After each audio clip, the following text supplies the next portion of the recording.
Hello friends, welcome to S B solution. आज आप लोग को सरफेस एरिया वॉल्यूम चैप्टर्स के एक्सरसाइज 13A के क्वेश्चन नंबर 14 से हम लोग स्टार्ट करने जा रहे हैं। क्वेश्चन नंबर 14 आप लोग को पढ़ करके सुना रहे हैं और उसके बाद उसको कैसे सोल्यूशन हुआ है बताया जाएगा। The surface area of A cuboid is 758 centimetre square. Its length and breadth are 14 centimeter and 11 centimeter respectively. Find its height.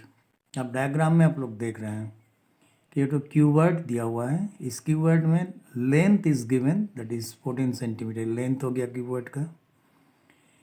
11 centimetre cuboid का ब्रेथ होगी और इसी क्यूबॉइड का हाइट जो है, जिसको हम लोग h मान लिए हैं, इसको फाइंड आउट करना है, इस हाइट को। जबकि क्यूबॉइड का सरफेस एरिया कितना है ना, 758 सेंटीमीटर ये दिया हुआ है। चलिए सोल्यूशन में, let h be the height of the cuboid. ये क्यूबॉइड का हाइट है जिसको हम लोग h मान लिए। टोटल सरफेस एरिया, जो कि total surface area that is 758 centimetre square, it is given in your question. इसीलिए टोटल सरफेस एरिया का फॉर्मूला पहले आप लोग को लिख लेना पड़ेगा। जो फॉर्मूला यहाँ लिखा गया है, 2 under bracket L into b plus b into h plus L into h bracket close. ये फार्मूला पहले लिख लिए जाए और फार्मूला लिखने के बाद जो डायमेंशन है अकॉर्डिंगली उसको पुट कर दीजिए। और 758 centimetre square is the total surface area. So total surface area इसके जगह में इसको लिख दिया गया 758, that equal to 2 under bracket 14 multiplied by 11। L stands for length and B stands for breadth. So 14 multiplied by 11, diagram में दिखाई पड़ रहा, plus 11 multiplied by h, this is the height, 11 into height plus 14 into h, that is length multiplied by height. So 758 2 इसका साथ multiply है तो so यहाँ पर लेफ्ट हैंड साइड में डिवाइड होकर चले गए। 758 divided by 2 that equal to 154। 14 multiplied by 11, इसको मल्टीप्लिकेशन करने से 154 आया, प्लस 11h प्लस 14h, यहाँ h कॉमन लेने से 14 प्लस 11 ये ऐड हो जाएगा। 14 प्लस 11 ऐड करने से 25, सो 25h। और 758 को 2 से अगर कैंसिल किया जाए तो that equal to 379। So that equal to 154 plus 25h। Now 379 minus 154, ये लेफ्ट साइड में जब इसको शिफ्ट किया गया तो माइनस होकर चले गया। So that equal to 25h. This minus this is equal to 25h. So 379 इससे अगर 154 को सब्सट्रैक्ट किया जाए तो कितना आएगा, 225. So that is 225, that is equal to 25h. और h is equal to 225 divided by 25. 25 1 या 25 and 25 9 या 225. So therefore h is equal to 9 meter. That means the height of the cuboid is 9 meter. This is the answer. Go to question number 19. It is very important question. Exam में देते रहता है, इस question को देखिए, हमेशा exam में आता है। 3 cubes of metal with edges 3 centimetre, 4 centimetre and 5 centimetre respectively. 3 ठो क्यूब दिया हुआ है।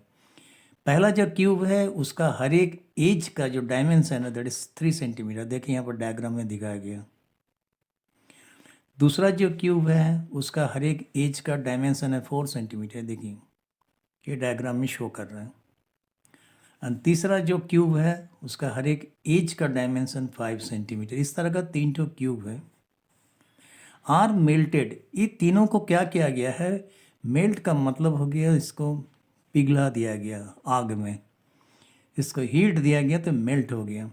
चूँकि मेटल का है तो melted to form a single cube, इसको मेल्ट किया, फर्दर टू सिंगल क्यूब, बड़ा टू क्यूब तैयार किया गया।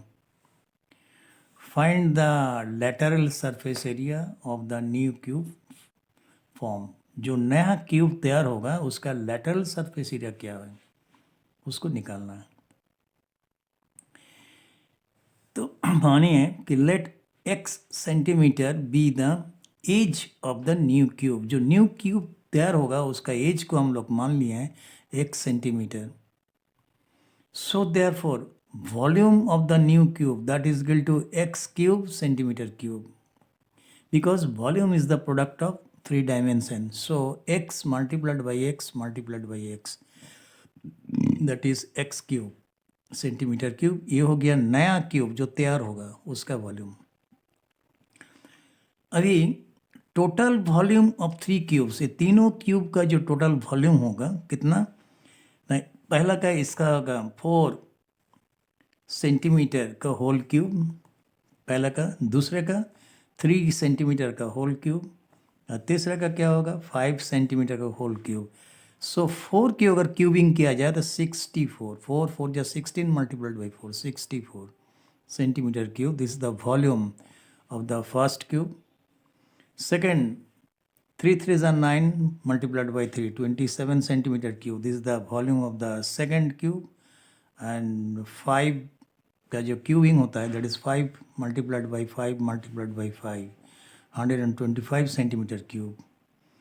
ये थर्ड, इसका वॉल्यूम निकले, तीनों को मेल्ट कर दिया तो क्या होगा कि टोटल वॉल्यूम निकल करके आएगा। जो मेल्ट किया तो तीनों का वॉल्यूम एक साथ मिक्स हो गया। सो इसको ऐड करने से कितना होगा ना 216 centimetre cube. This is the total volume of 3 cubes. And इसी से जो है नया बड़ा वाला जो क्यूब फॉर्म किया गया। सो बड़ा वाला जो न्यू क्यूब है उसका जो वॉल्यूम हम लोग निकाले हैं that is x centimetre cube. That means this must be equal to this. So x cube that is equal to 216 and that equal to 216 means 6 का होल क्यूब है। सो क्यूब क्यूब कैंसिल हो जाएगा power, that means x equal to 6 centimetre. जो new cube form होगा उसका edge, हर एक edge है कितना 6 centimetre. Lateral surface area of the new cube, lateral surface area का मतलब है कि area of the 4 surfaces, top and bottom छोड़ करके बाकी जो चारों सरफेस है उसका। सो हर एक सरफेस एरिया उसका इक्वल होता है, इसलिए एक सरफेस एरिया कितना होगा ना 6 मल्टीप्लाइड बाई 6, 6 स्क्वायर सिंगल, तो 4 ठोका होगा 4 into 6 square, that is 4 into 36, that is equal to 144 centimetre square. This is the answer of the question. That means the lateral surface area of the new cube that is equal to 144 centimeters square. Thank you for watching our video. अगर आप लोग को अच्छा लगा तो please subscribe कीजिए।